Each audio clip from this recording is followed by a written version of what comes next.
Number 8. He has a Jamaican heritage. The American boxer is of Jamaican descent through his father and African-American descent through his mother. He posted a throwback photo showing him as a boy with a slingshot and wrote, "In Jamaica with my cousin shooting people, chickens, and goats." He always loves talking about his Jamaican descent as he is proud of it. Number 7. He's a DeSoto native. Professional boxer Errol Spence Jr. came into this world on the 3rd of March, 1990 in Long Island, New York, United States.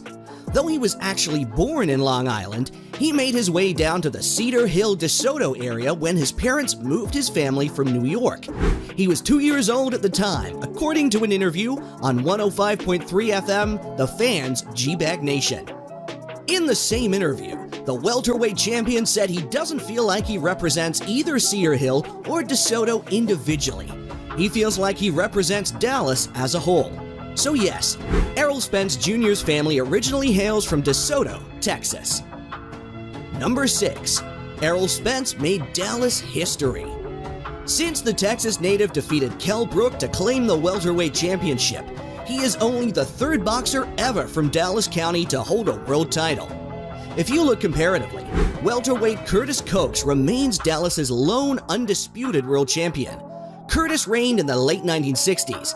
Quincy Taylor won the WBC middleweight title in August of '95, but soon surrendered it in his first title defense 7 months later. Number 5. Errol Spence's nickname. His nickname is The Truth. Here's what he told 105.3 FM The Fans' G-Bag Nation on how he got it. The welterweight champion's nickname started from a commentator. The commentator was announcing the ring in the Golden Gloves. He just started calling me The Truth. And then there was a heckler in the crowd every time that I won, and he was yelling, "The Truth, Truth, Truth," every fight. It was like 5 days in a row, and people started calling me that. Then, when I turned pro, I just started calling myself The Truth. Number 4. He got into boxing thanks to his dad.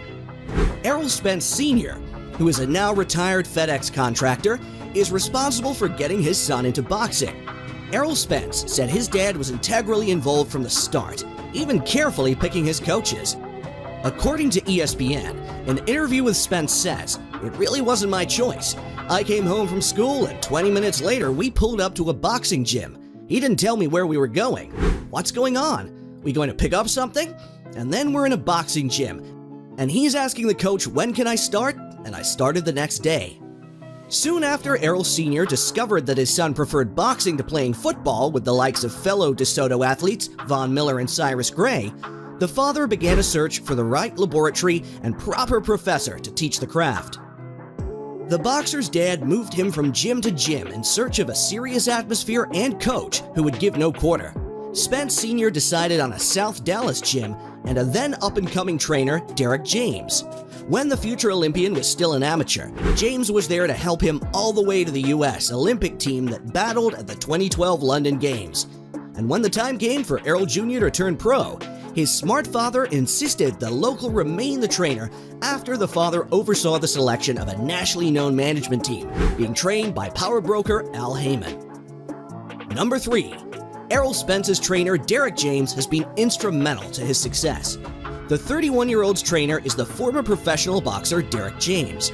Derek James saw Spence when he was just a teenager, fighting a local amateur card, and quickly saw that Spence was doing the same thing over and over in the ring. He voiced his observation, and Spence Sr. asked James if he could help his son's game. The rest, as they say, is history. Derek James has been in Spence's corner ever since he went pro, and now boasts a perfect 22-0 record, going into his big bout with Lamont Peterson. Number 2. His professional career was amazing.